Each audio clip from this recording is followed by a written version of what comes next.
Welcome to the Queen of Swords, the podcast where we take on relationship drama like a boss. Are you tired of being ghosted, breadcrumbed, or just plain confused? Well, grab a glass of wine, put on your favorite sweatpants, and join me, the one and only Queen of Swords, as I take you on a journey through the ups and downs of modern dating and relationships. With some relatable anecdotes and a little bit of tough love, I'm going to help you navigate the tricky waters of love, lust, and everything in between. So whether you're single, in a relationship, or it's complicated, join us every other week as we laugh, cry, and learn to slay the dating game like the queens that we are. Let's get started.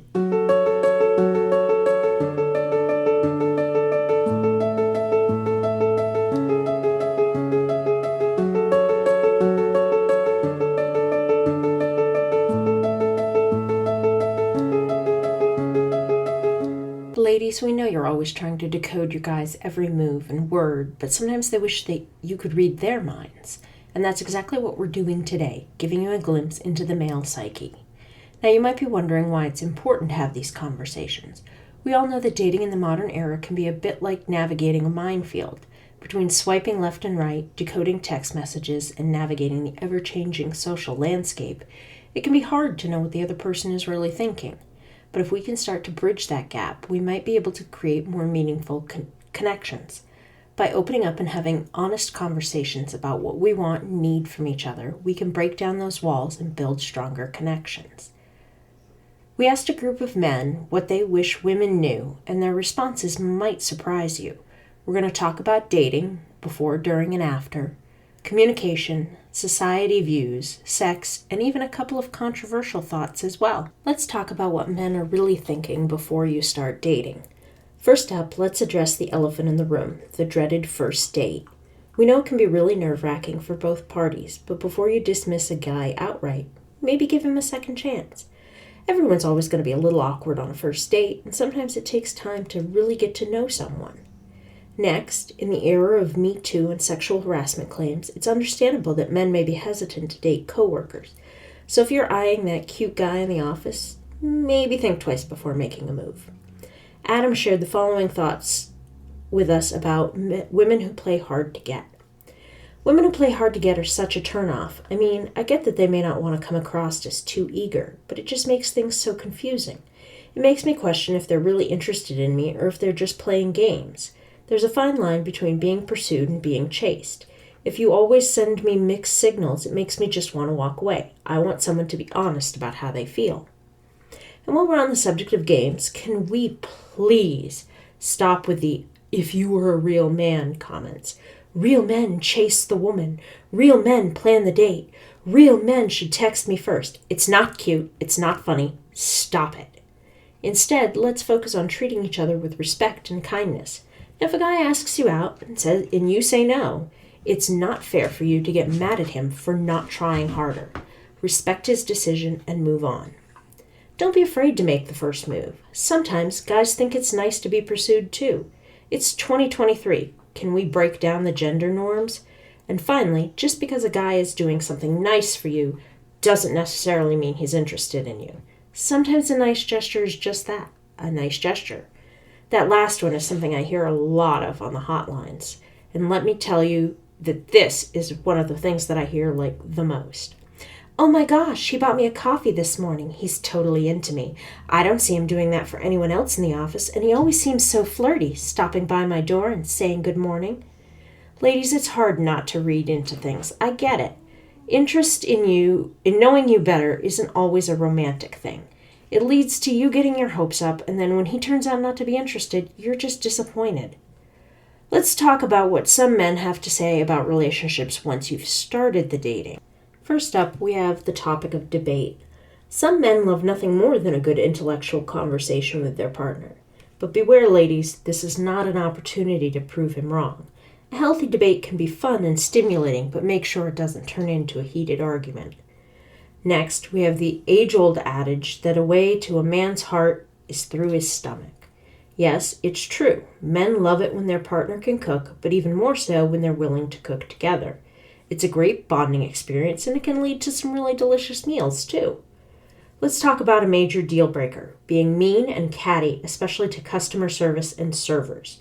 Not only is it downright rude and disrespectful, but it's a major red flag. It shows a lack of empathy and maturity that can be a relationship killer. Think about it. If someone can't treat a complete stranger with kindness and decency, how do you think they're going to treat you in the long run? It's like the old saying, if they'll cheat with you, they'll cheat on you. Well, I say, if they're mean to the waiter, they'll be mean to you too. Another issue that some men face is their partner's tendency to assume catastrophe in every situation. Whenever something feels off, she immediately jumps to the worst case scenario. He's cheating on me. He's losing interest. We're doomed. Sound familiar? Here's the thing. Sometimes it's just not that serious. Sometimes there's a simple reason for why things feel off. For example, maybe he's been busy with work or family obligations. Maybe he's going through a tough time and needs some space. Maybe you're both just tired and need a good night's sleep. It doesn't always have to be a massive red flag. I think we can all relate to that one time we thought the world was ending, only to realize it was a simple miscommunication or misunderstanding. It's easy to get caught up in our own heads and blow things out of proportion. But instead of assuming the worst, maybe we could take a step back and look at the situation objectively. Ask yourself, what is the simplest explanation for why things feel off? Now let's address something that should go without saying. It's a common misconception that because men are generally physically larger and stronger than women, that somehow it's acceptable to hit them. But let's be clear, violence is never the answer, regardless of gender. Hitting someone, whether it's a man or a woman, is a form of abuse and is not okay. Men are often taught to suppress their emotions and toughen up, which can lead to a false belief that they can handle physical violence. But the truth is, no one deserves to be hit, regardless of gender or size. And just because a man may have the physical ability to defend himself, doesn't make it any less traumatic or damaging. We need to change the conversation around domestic violence and recognize that it's never acceptable to hit anyone. Instead, we should be promoting healthy communication and conflict resolution skills. We should be teaching both men and women that it's okay to express our feelings and ask for help when we need it. Moving on, we have a point that may surprise some. Most men won't propose to you until they can provide. This is because men are hardwired to be providers, to protect and to care for their loved ones. And when it comes to proposing, finances can play a really big role. Let's face it, weddings are expensive. And when you add in the cost of starting a new life together, it can be a lot for anyone to handle. So it's not surprising that some men may hold off on proposing until they feel financially stable. It's not that they don't love their partner or want to spend the rest of their lives with them. It's just that they want to ensure that they can provide for them and create a stable future together. Okay, so men in sports. It's a classic love story, right? But have you ever wondered why men love sports so much? Sure, it's the thrill of competition and the rush of adrenaline might have something to do with it. But I think there's something deeper at play here. Men love sports because there's a clear goal. It's simple. You score more points than the other team and you win. It's a straightforward path to victory. You see, men are wired to look for clear goals and guidelines. It's what makes sports so appealing to them. They know what they need to do to win, and they work hard to achieve it. But when a woman starts moving the goalposts or changing the rules in a relationship, it can lead to confusion and frustration. Suddenly, the clear goals that they were working towards are no longer clear, and that's when problems can happen. Let's debunk the classic assumption that not having a social media account is a red flag. Ladies, let me tell you, just because a man isn't on Facebook, Twitter, or Instagram doesn't mean he's a serial killer. It could just mean that he values his privacy, or maybe he's living in the moment instead of worrying about posting a photo every 5 seconds. John told us, "Look, I don't see the point of social media. It's a time suck and such a breeding ground for drama. Everyone is so invested in creating this image of themselves to impress other people, and it's not real." And on the flip side, if a man likes an Instagram post, it doesn't mean he's a creep or looking for a hookup. He's probably just trying to show his support, so don't overthink it. Next, we have the ultimatum issue. Ladies, please, for the love of all that is holy, do not issue ultimatums when it comes to a man's mom or his kids. This decision can be a difficult and heart-wrenching one, as both parties hold a special place in their heart. On the one hand, their partner is their confidant, their companion, and their lover, and they're building a life together. They share a deep connection, love, and trust, and have probably invested a significant amount of time and effort into their relationship. On the other hand, their mom or their kids represent the family ties and unconditional love that has been a part of their life since childhood. But if it comes down to choosing between you and their mother or their children, you're probably going to lose. Sorry, not sorry. And let's be real, if you're forcing them to choose, then maybe you're not the right one anyway. This is a big one, so listen up, ladies. We seem to have the assumption that just because a man has a good relationship with the mother of his children, that he must still love her or just want to be with her. Listen, co-parenting is hard enough as it is, and everyone's just trying to make it work for the sake of our kids. It doesn't mean that we want to get back together with our exes, so please stop reading so much into it. Chris shared his frustration with his girlfriend, Emily. She doesn't understand why I have such a good relationship with my ex. In fact, she picks fights about it all the time and wants me to ignore when the ex calls or texts. But it's important to me that my daughter sees that her parents can get along and love her, even if we don't love each other anymore. We're in each other's lives for our child's lifetime, so if you can't make peace with that, then there's no future here. We have the classic line, relationships change. It's not going to be the same after the first couple of months because we're more comfortable with the other person. Ah, yes, the honeymoon phase, when everything is rainbows and unicorns and you're both on your best behavior. But once that phase is over, reality sets in.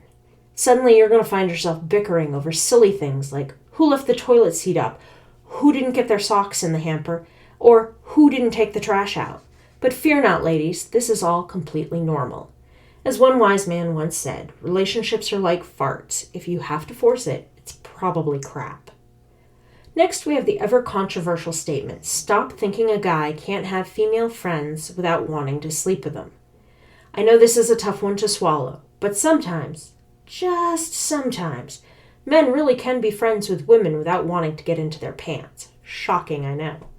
As one man put it, I have plenty of female friends that I have no interest in sleeping with, mostly because they're all like sisters to me, and that would just be weird. In fact, having female friends can be beneficial for your relationship, because they can provide a different perspective and help your guy understand women better. Moving on, we have the wise words of wisdom. Stop measuring a guy by the actions of an ex. Not all men are the same. This one is important, so listen up. We've all been there. You were burned in the past, and now you're wary about getting hurt again. But just because your ex was a total jerk doesn't mean that every man you meet is going to be the same. It's like saying all cats are evil because one scratched you once. Speaking of giving guys a chance, let's talk about effort. Several men told us if we're not putting in the effort, then we're just not that into you. If he is into you, he's going to be calling you, texting you, planning dates, doing things that make you feel loved. And if he's not doing those things, then maybe it's time to reevaluate the relationship. As one guy said, relationships are like plants. If you don't water them, they die. And if a guy isn't watering the relationship, then he's probably not worth your time. Before you jump to conclusions, have an open and honest conversation with him. Ask him what's going on and how you can help. Maybe he's going through a tough time and just needs some support. But hey, at least you'll know where you stand. Plus, then you can focus on finding someone who will actually value you and put in the effort. It's a win-win. It's a common belief that men fall in love faster than women, but according to research, the opposite may actually be true. In fact, studies show that the average man takes 6 months to fall in love. And if you add in the complexities of an online or long-distance relationship, then it's going to take even longer. Distance makes it harder to connect and build a strong emotional bond. This might come as a surprise to some, especially those who have bought into the whole idea of love at first sight. But the truth is, falling in love is a very complex process that involves more than just initial attraction. For men, it takes time to develop a strong emotional connection and truly open up to someone. So, ladies, don't be discouraged if your guy isn't professing his love after just a few dates. Give him the space and time he needs to let his feelings develop naturally. Let's talk about something else that's been on our minds for a while. Men and their wandering eyes. It's a well-known fact that men are more visual than women, which means that they're more likely to take a second glance at someone they find attractive. But here's the thing. Looking isn't cheating. It's natural human instinct. Why is it a problem when a man does it, but us women are allowed to ogle men like Johnny Depp, Jason Momoa, Brad Pitt, and any other heartthrob out there. Here's my theory. Men are like dogs. They see a shiny object and they can't help but look. Women, on the other hand, are like cats. We're more subtle in our approach. We watch from a distance and we wait for the perfect moment to pounce. But seriously, it's time to stop shaming men for being attracted to other women. It doesn't mean that they're going to cheat on you or love you any less. And let's be real, we all have our celebrity crushes. It's just harmless fantasy. So the next time that your man takes a second glance at someone, don't freak out. Instead, maybe join in on the fun and point out some eye candy of your own. Just remember, it's not about who they look at. It's about who they come home to at the end of the day. All right, so let's move on to some thoughts that men had about breakups. The truth is, men and women view breakups in wildly different ways. According to a survey from Men's Health, only 20% of men think that getting back together with an ex is a good idea, considerably lower than the 38% of women who believe the same thing. But why do men tend to view breakups and the possibility of getting back together in a more negative light? According to the relationship expert and author of Men Are From Mars, Women Are From Venus, John Gray, men are more likely to shut down emotionally after a breakup and not want to revisit the pain. This emotional shutdown can make the idea of getting back together seem really unappealing or even impossible. Statistics show that men are more likely to experience senses of loneliness and social isolation after a breakup. A study published in the Journal of Men's Health found that men are more likely to experience depression, anxiety, and a loss of self-esteem after a breakup. This may be because men tend to rely more on their romantic partner for emotional support and validation. One man, who wished to remain anonymous, shared his perspective on breakups and the chance of reconciliation, saying, "I think it's important to take time to process the breakup and work on yourself, but I also believe that if two people truly love each other and are willing to put in the effort, then yeah, there's a chance that they're going to get back together." But in reality, the chances of getting back together are much lower than they think. In fact, a study published in the journal Social, Psychological, and Personality Science found that only 15% of couples who break up and get back together actually stay together long term. So ladies, I know we all think about getting back with our ex, and we don't want to admit that the relationship is over, but we need to understand that the chances of getting back together are actually pretty slim. Communication is an essential aspect to our daily lives, and yet it's so often the source of misunderstanding and frustration, especially when it comes to gender differences. In the realm of communication, men and women have been observed to approach it in very different ways, leading to the infamous notion that men are from Mars and women are from Venus. Men in particular have been stereotyped as poor communicators, with a communication style that's perceived as direct, assertive, sometimes even aggressive. However, this perception is not entirely accurate and can lead to misunderstandings and difficulties in relationships, both personal and professional. So let's take a look at what some of the men we spoke to had to say about communication. Sometimes it's like the two of you are speaking vastly different languages, one Spanish and one Chinese. There's not a lot of commonalities there, so it's hard to get even a rough idea of what's going on. Men really do tend to be much more simple to figure out, but only if you're willing to try and look at it from their point of view. When it comes to communications, there's long been a popular stereotype that men are less talkative than women. Well, the idea may seem like a tired old cliche, but there's actually some truth to it. Studies have consistently shown that men do indeed use fewer words than women, and they tend to be more straightforward and direct in their communication style. According to the research, men use around 7,000 words a day on average, while women use roughly 20,000 words a day. That means that women are using almost 3 times as many words as men. Some experts believe that this difference is due to the fact that women are generally more verbally expressive and enjoy using language to build relationships and connect with others. Jeff Foxworthy does this fantastic bit about getting up and his wife hits him with just the most insane verbal vomit before he's even had a chance to have his cup of coffee. On the other hand, men tend to be more to the point when communicating. They're more likely to say what they mean and mean what they say, without a lot of extra fluff or elaboration. This can be frustrating when they give you the one-word answers.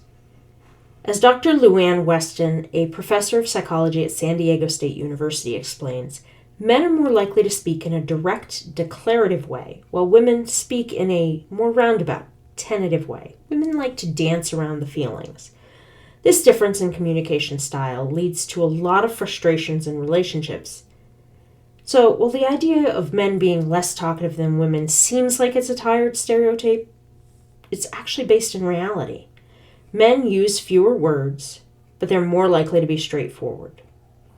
Men have long been known for their no-nonsense approach to communication, unlike their female counterparts who use indirect language and subtle hints to convey their feelings. Men are more linear thinkers, and they tend to speak what's on their mind with brutal honesty. In fact, studies have shown that men use more direct language than women, with 58% of their communication being straightforward and to the point. This is in contrast to women who only use direct language in about 37% of their communication. But why do men tend to communicate in such a direct and sometimes really blunt way? According to Dr. Michael Gurian, a renowned author and therapist, this is due to the way that men's brains are wired. They explain the man brain is wired for action and problem solving, and therefore leads to them to communicate in a direct, solution-oriented way. However, this straightforward approach to communication sometimes leads to hurt feelings, especially when men fail to consider the emotional impact of their words. Men can sometimes prioritize honesty over tact, which results in hurtful comments that can damage relationships. As author and journalist Caitlin Moran puts it, men are the most honest, uncomplicated communicators you will ever meet. They may not always be right, but they will always tell you what you think. And Jeff told us about his relationship with Katie. He said, so she comes home from work and she's had a really shitty day. She starts talking to me about it, and I'm giving her suggestions. She freaks out about how clearly I don't think she can handle anything, that she's too stupid to know what to do, blah, blah, blah.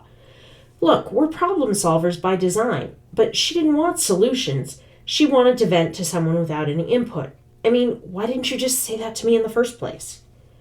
And do you ever find yourself dropping hints to your partner only to be met with confusion and frustration? Turns out you're not alone. According to a study by the University of Pennsylvania, men are often less adept at picking up on subtle hints and social cues than women are. Actually, significantly less. This may come to no surprise to many women who have experienced the frustration of trying to communicate with their partner. But it's not just about picking up on hints. Men also struggle with communicating their thoughts and feelings in a way that women find satisfying.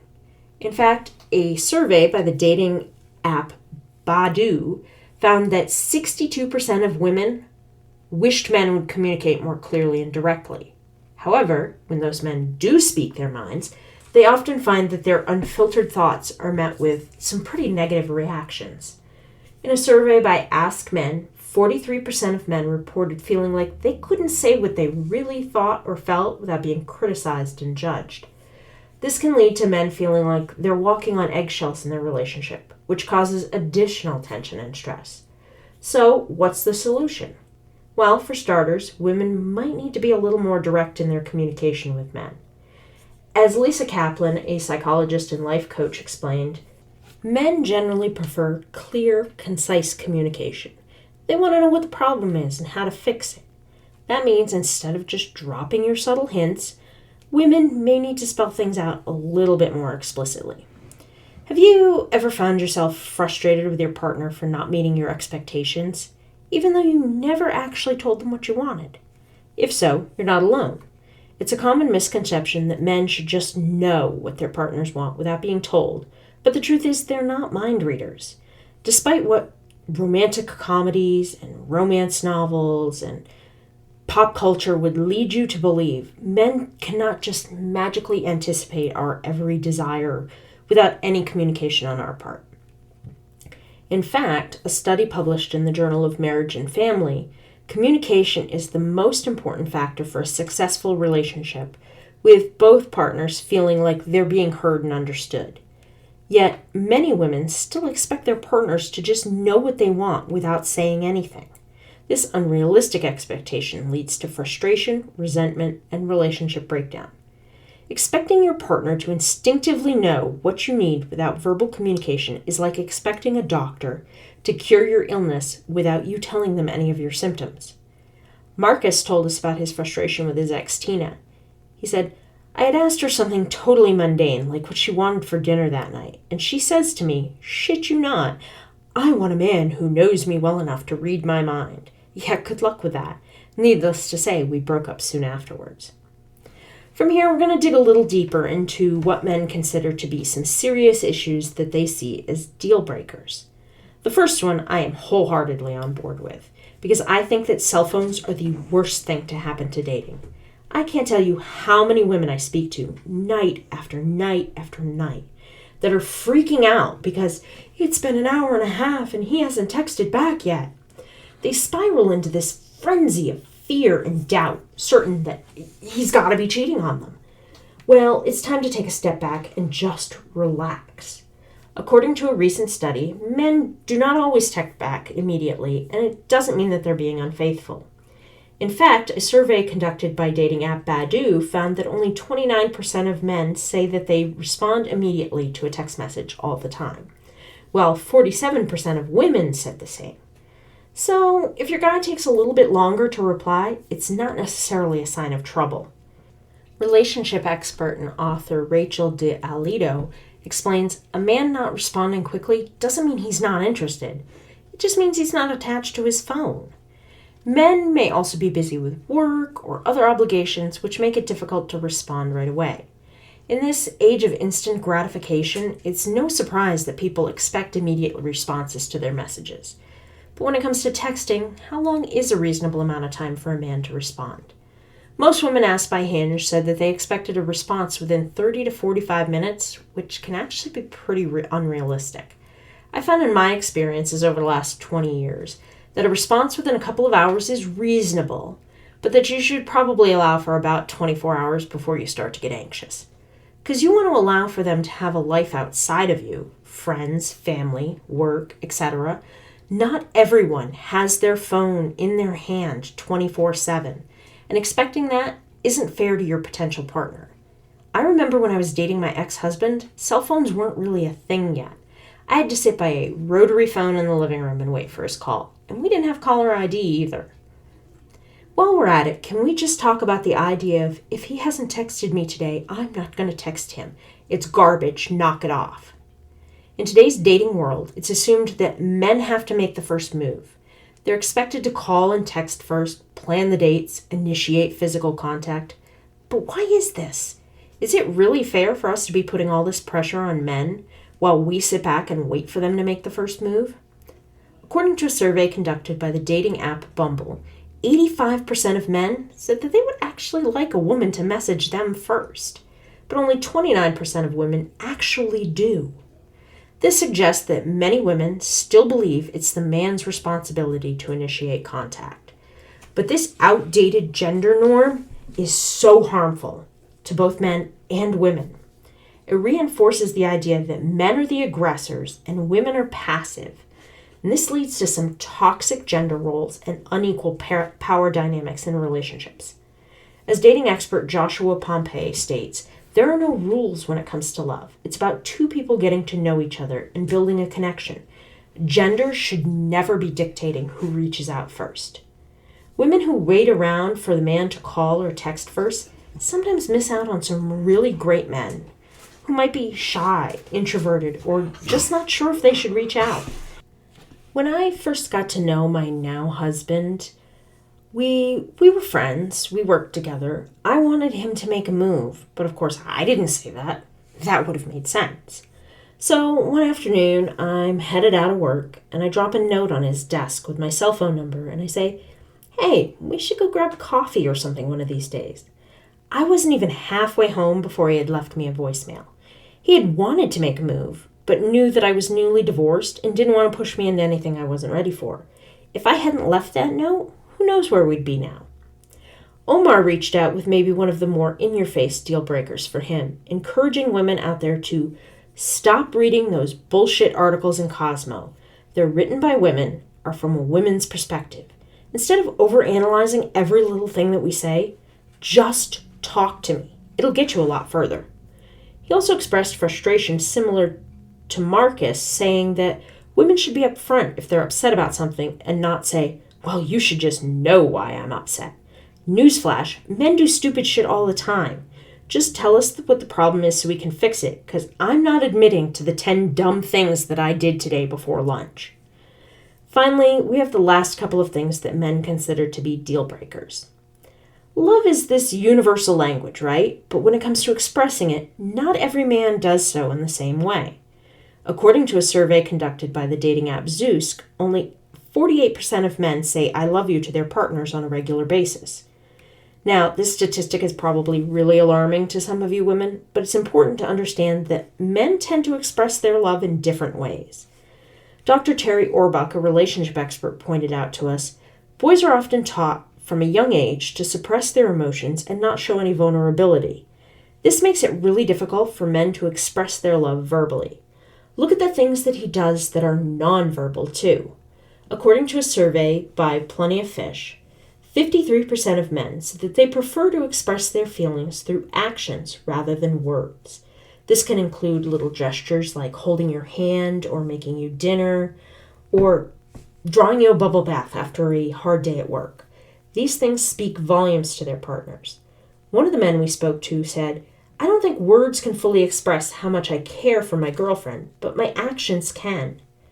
Another study by the University of California, Los Angeles, found that men are more likely to express their love through physical touch, such as hugging or kissing. This is probably because men have a stronger need for physical intimacy, as it releases oxytocin, which is the love hormone, and it can deepen their feelings of attachment. So what does that mean for you ladies?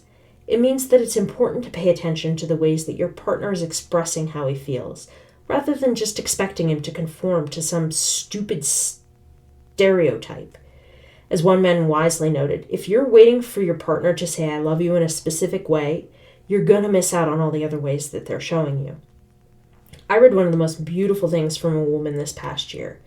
She said, I verbally express affection a lot. My husband, not so much. For a long time, I wondered if that meant that he loved me less. So I told him about this thing that I had done as a kid. Holding hands, 3 squeezes means I love you. Suddenly, he's saying I love you all the time, holding my hand, but also randomly. Tap, tap, tap on my hand, my knee, even my butt, whatever's closest to him at the time, more than I have ever said it out loud. It's such an ingrained part of our life now that I can tap 3 times anywhere on him and he will tap back in his sleep. People say things differently, so find what works for both of you. It's no secret that having close friends and alone time outside of a romantic relationship is going to be really crucial for you to maintain good mental health and overall well-being. Yet, many men struggle to prioritize these aspects of their lives, often to the detriment of their relationships and their personal growth. A study published in the American Sociology Review said that men who lack close relationships with friends are more likely to experience depression, anxiety, and other mental health issues. Another study from the University of Oxford found that men who have a strong social support system are less likely to develop physical health problems later in life. In addition to these health benefits, having a solid group of male friends can also provide men with a sense of belonging and fulfillment that they're not finding in a romantic relationship. Men need to talk to other men in ways that are different than the ways that they talk to their wives or their girlfriends. They need to be able to talk about things with someone that they don't feel like they can burden their partner with. Furthermore, prioritizing friendships and solo time can actually improve your romantic relationship. The quality of our intimate partnerships is only as good as the quality of our other relationships. A partner can love you and still have their own friends and hobbies without diminishing how they feel about you. As the saying goes, don't put all your eggs in one basket. By cultivating those friendships and engaging in those hobbies, we can lead happier, healthier, and more fulfilling lives. So ladies, it's time to stop being jealous that sometimes he just wants to hang out with his friends or putter around in his garage. Find your own things to do. All right, ladies, time to talk about the big one. Sex is a topic that has fascinated men throughout history. In ancient times to present day, men have been drawn to sex, seeking to understand the mysteries and explore its pleasures. But what do men really think about sex? For some, it's a constant source of fascination and desire. Men often think about sex in both conscious and subconscious ways, from daydreaming about a new partner to fantasizing about a favorite celebrity. But sex isn't just about the physical pleasure. It's also an important emotional experience that shapes our relationships and defines our identity. So, whether you're looking for insights into male sexuality or simply curious about what goes on inside that brain of his, exploring the topic of sex and men's thoughts on it is sure to be fascinating, right? Interestingly, one of the things that I have heard over and over and over in the responses that we collected is the idea that having sex very early into things, like on the first date, 35% of men said that if they had sex on the first date, if the opportunity presented itself. However, 45% of men said that they would wait until they were in a committed relationship before taking that step. This shows that while there are men that are open to the idea of having sex on the first date, a significant portion of them still believe in taking things slow. One man who falls into this latter category was Jim, a 28-year-old software developer. He says, "I've been on plenty of first dates where there was this spark and chemistry, but I still wouldn't take things to the next level right away. For me, sex is something that's reserved for a deeper connection, and I don't want to rush into anything." On the other hand, Michael takes a different stance. He said, "If there's chemistry and we're both feeling it, then why not? Life's too short to play games, and if we're on the same page, I'm all for it." We've also heard from a lot of men that sex too early makes the connection fizzle out faster. One anonymous survey respondent spoke candidly about his thoughts on the matter, saying, "I mean, if she's willing to have sex on the first date, why am I going to bother going through the motions of getting to know her? It's like skipping straight to the good part." He was also quick to say that if you have sex on the first or second date and you don't hear from him again, he wasn't looking for a relationship in the first place. So when it comes to sex, society often expects men to always be ready and willing to go. But the truth is, men aren't always up for it, and that is perfectly normal. In fact, research shows that 30% of men at some point experience sexual dysfunction. This can be difficulty getting or maintaining an erection, premature ejaculation, or decreased sex drive. It's important to understand that if a man has a lack of interest or an inability to perform, it doesn't necessarily mean he's not attracted to you. A lot of factors can contribute to sexual dysfunction: stress, anxiety, medication side effects, health issues.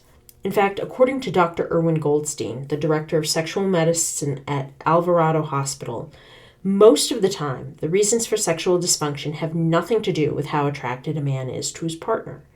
It's really no different for us women. Sometimes we're just not feeling it, or we have issues getting wet.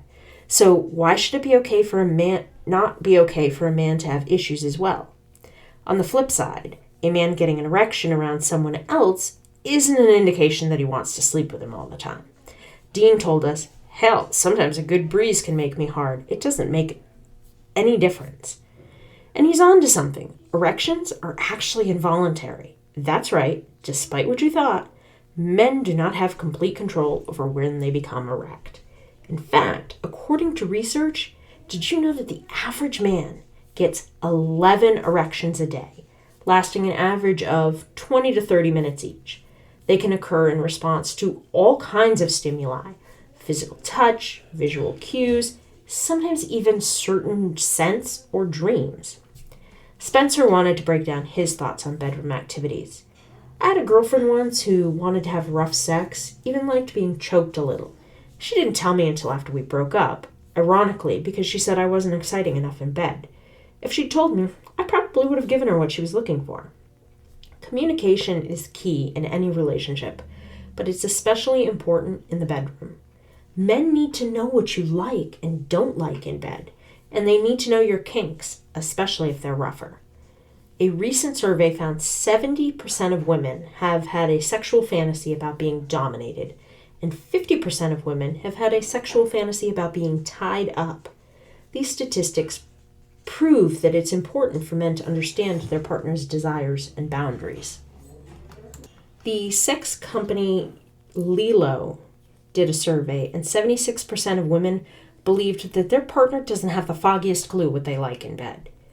And this is pretty staggering and shows just how important it is that we're communicating our preferences to our partners.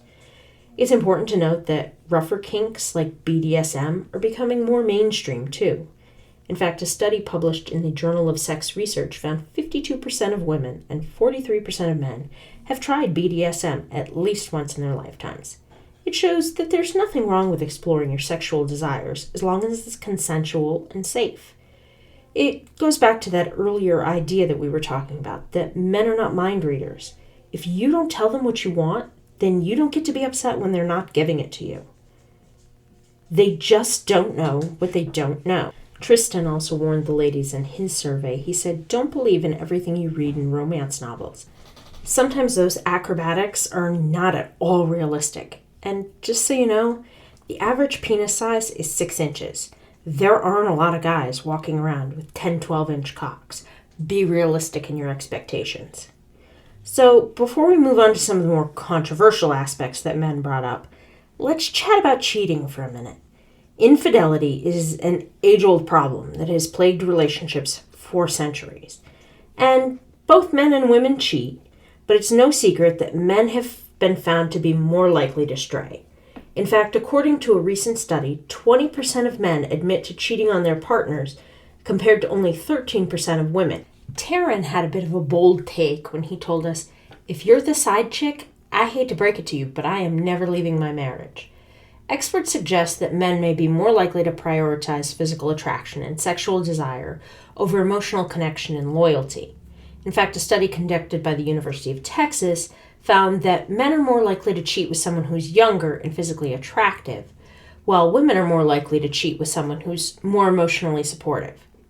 A famous quote from Oscar Wilde sums up this phenomenon perfectly. "Men always want to be a woman's first love, and women want to be a man's last romance." This desire for novelty and excitement can drive some men to seek extramarital affairs, even if it means risking the stability of their current relationship. The notion of a man leaving his wife for a mistress is a tale as old as time. But just how common is this? Recent studies suggest that while men are more likely than women to cheat, they're not necessarily more likely to leave their spouse for their extramarital partner. According to a survey at the American Association of Marriage and Family Therapy, only 15% of marriages ended due to infidelity, and of those cases, it's estimated that only about a third of them involved the cheating partner leaving their spouse for the other person. This suggests that while cheating can certainly lead to the end of a marriage, leaving a spouse for a mistress is not as common as popular culture might suggest to us. In fact, many experts argue that the idea of men leaving their wives for mistresses is a myth that's perpetuated by media and movies and pop culture. As marriage therapist Tammy Nelson notes, most men who cheat don't want to leave their wives. They want to have their cake and eat it too. So it's important to understand that if you're the other woman, the odds are not in your favor, even if he's telling you how unhappy he is and how much he wants to be with you. And, well, what about the women who withhold sex from their partners? When the sex stops, the relationship usually follows suit. And unfortunately, it seems that men are more likely to end things when the passion fizzles out. According to a survey conducted by the dating app Her, 75% of men said that they would end a relationship if the sex became infrequent or non-existent. But why is this the case? Experts say that men prioritize sexual intimacy more than women do, and that they'll feel less connected to their partner when that physical intimacy declines. Sex therapist Vanessa Marin notes men tend to feel more connected and more in love with their partner when they're having regular sex.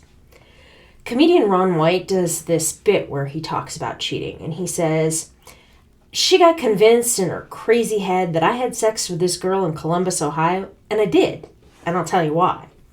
When you enter into a monogamous relationship with someone, you usually do it at a point in the relationship where you're having a lot of sex. So you're willing to sign those papers. I'll only have sex with you ever, ever, ever, ever. Well, if that person stops having sex altogether, well, you find yourself in quite a pickle. He goes, I'm a pretty good dog, but if you don't pet me every once in a while, it's really hard to keep me under the porch, because I'm not as flexible as a real dog. And I'll tell you what happened, too. I was in Columbus, Ohio, and I hadn't been laid in 3 months. 3 months! You can't go 3 months without having sex with me. I'll go have sex with somebody else. I've seen me do it. There are a lot of men out there that think that way. Heck, there's even some women, too. My first marriage broke up in part because of a lack of sex for a very long time. I'm talking like 9 months, very long. Everyone wants to feel desired, and when it's lacking in your relationship, half of all the men who cheat say it was because they were unsatisfied in their relationships. All right, I know we've gone a bit long today, and we're almost done, I promise. Last and certainly not least, we're going to dive into some of the more controversial things that were said in the answers that we collected. Please note that there could be triggers and or upsetting things for some listeners, so feel free to skip ahead. The views expressed are not mine, and speaking about them is not in any way an endorsement of those views. We're going to talk about looks, behavior, choice, political affiliation, overall men's thoughts on dating that can be controversial and complex, influenced by a variety of factors including societal norms, personal beliefs, individual preferences. It's important to recognize that these opinions are not universal, and that they probably shouldn't be used to generalize all men's views on dating. So Jace had this to say about women's looks. He said, stop comparing yourself to some chick on Instagram. You don't need lip injections, a boob job, tons of makeup. She isn't prettier than you. She's just better at Photoshop and filters than you. And there's a lot of truth to that. The body positivity movement has taken the world by storm, promoting the idea of self-love and acceptance of yourself, regardless of your size, your shape, your color. While the movement has been a source of inspiration and empowerment for many, it's also caused some men to fear being labeled as fat-phobic for expressing their concerns about health and fitness. According to a survey by the American Psychological Association, 45% of men said that they felt self-conscious about their bodies, while 20% say that they considered taking steroids to improve their appearance. But when it came to discussing body positivity, a lot more men were hesitant to speak up. A study by the University of Kent found that men are more likely to avoid discussing weight-related issues out of fear of being labeled as fat-phobic. It's tough to navigate the body positivity movement as a man, says Jaden, a 32-year-old fitness enthusiast. He said, I believe in loving and accepting yourself, but I also believe in being healthy and taking care of your body. It's a delicate balance, and I don't want to offend anyone by expressing my concerns. That fear of being called fat-phobic has become so pervasive that some men are even shying away from even dating women who promote body positivity. A study by Bumble found that 42% of men are less likely to swipe right on a dating profile that includes the phrase body positivity. Several men that we spoke with made sure to say that if their long-term partner gained some weight, that they would still love them, but that they draw the line when it starts getting into the territory of morbid obesity. According to the WHO, nearly 40% of women worldwide are overweight, and about 15 of those are considered obese or morbidly obese. And we can't dispute the impact of obesity on women's health, affecting not only their physical health, but also their emotional and mental well-being. Obesity puts women at a higher risk of developing various health problems like heart disease, type 2 diabetes, hypertension, even some forms of cancer. Did you know that the risk of developing breast cancer in particular increases by 30% in overweight and obese women? In addition, obesity during pregnancy can lead to complications like gestational diabetes, preeclampsia, and premature birth. Because men have a biological urge to provide and to reproduce, their ideal partner is likely going to be someone that is not incredibly overweight. Yet society screams from the rooftops that having these concerns makes a man a monster and that he should be ridiculed for his stance on this. As women, we're told and encouraged to have standards, but when it comes to men, they're not given the same considerations. In a world where social media is king, it's easy to turn to platforms like Instagram, TikTok, and Twitter for advice on anything and everything, including dating. But beware, because seeking dating advice from social media can be a minefield of misinformation and some pretty misguided guidance. According to a recent study, more than half of young adults have used social media to get dating advice, but only 23% of those surveyed found that the advice was helpful. So why is social media such a risky place to seek that advice? Well, one major pitfall is the lack of accountability. Anybody can claim to be an expert, or they can share their opinions, regardless of if they have any qualifications or experience in those fields. As relationship coach and therapist Shula Melmed warns, just because somebody has a large social media following doesn't mean that they have any expertise in dating or relationships. Furthermore, social media dating advice is often generalized and not tailored to individual situations. Dating coach and author Damona Hoffman explains one-size-fits-all advice is rarely helpful when it comes to dating. Every person and every relationship is unique, and what works for one couple may not work for another. And I actually see this a lot with tarot readings, is people get addicted to these TikTok and YouTube personalities who do the weekly tarot readings where they pull cards. Well, those card readings are such a generalization that, yeah, you can pick and choose some parts of it that probably apply to you, but it's not personalized for you. If you really want guidance on a situation, then it's better to get experience from and expertise of a tarot reader who is going to focus on you and you alone. So another issue with social media dating advice is that it can promote some pretty unhealthy behavior. Relationship therapist Shadeen Francis warns that social media can perpetuate toxic dating patterns, saying it's easy to be influenced by ideas and advice that might not be healthy or sustainable in the long run. This leads to users adopting behaviors that are damaging to themselves and to their relationships. Nowhere is this more obvious than TikTok, says Elijah. He said, I was scrolling through TikTok and saw a chick giving a recap on a recent date. In it, she's talking about how she had to get up and walk out of a restaurant because the man she was on a date with didn't want cheese on his burger and didn't want to pay an extra $3 for it. She was so offended and disgusted. But who the hell is she to say a guy is garbage because he ate his own food the way he wanted it? And then she cries about how she's always looking for a man but has been single for so long. Well, duh, dumbass. That isn't having standards. That's being a snob and entitled to control everyone around you. Sounds like the guy dodged a bullet. Similarly, Nicholas had nothing good to say about what he calls twin flame bullshit. He says that he's noticed a huge increase in women who are willing to be treated like crap because someone said that the guy is their twin flame, and they're happy to overlook men who are just looking for a woman to love and to treat like a queen. Liam spoke to us about something really controversial, and that is the rise of the trans movement. He said, I see more and more people that are trans in the dating pool. I mean, I have no problem with you doing you, but I have no desire to date someone who's trans. I'm not denying that they have a right to be whoever they want to be, but I'm not attracted to that. I shouldn't be attacked and doxxed just because I have my personal feelings about what is attractive to me. In recent years, more and more men have stated that they don't want to date trans people, and they found themselves under attack. They're being doxxed, harassed, physically assaulted, just for expressing their dating preferences. According to a report at the Pew Research Center, 21% of Americans say that they would be comfortable dating someone who is transgender.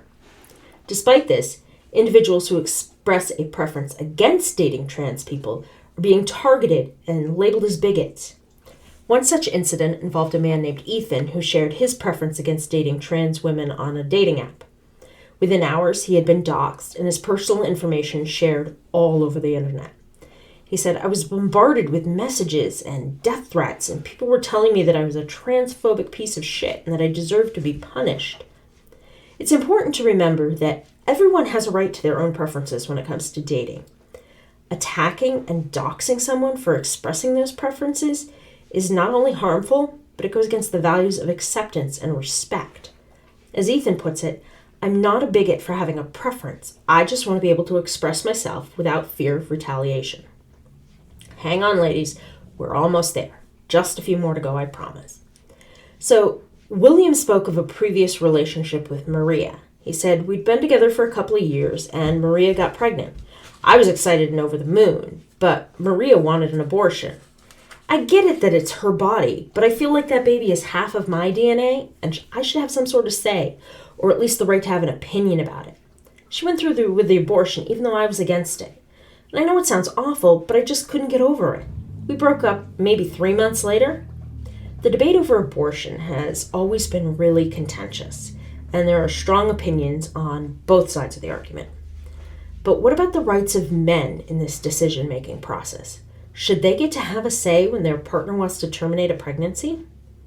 According to a recent survey conducted by the Guttmacher Institute, only 25% of women said that their partner had any say at all in the termination of a pregnancy. This means that the majority of women believe that the decision ultimately lies with them. But what about the men? Do they have any rights? Some men believe that they should have a say when it comes to their partner's decision. They argue that it's their child too, and they should be able to have some say in what happens.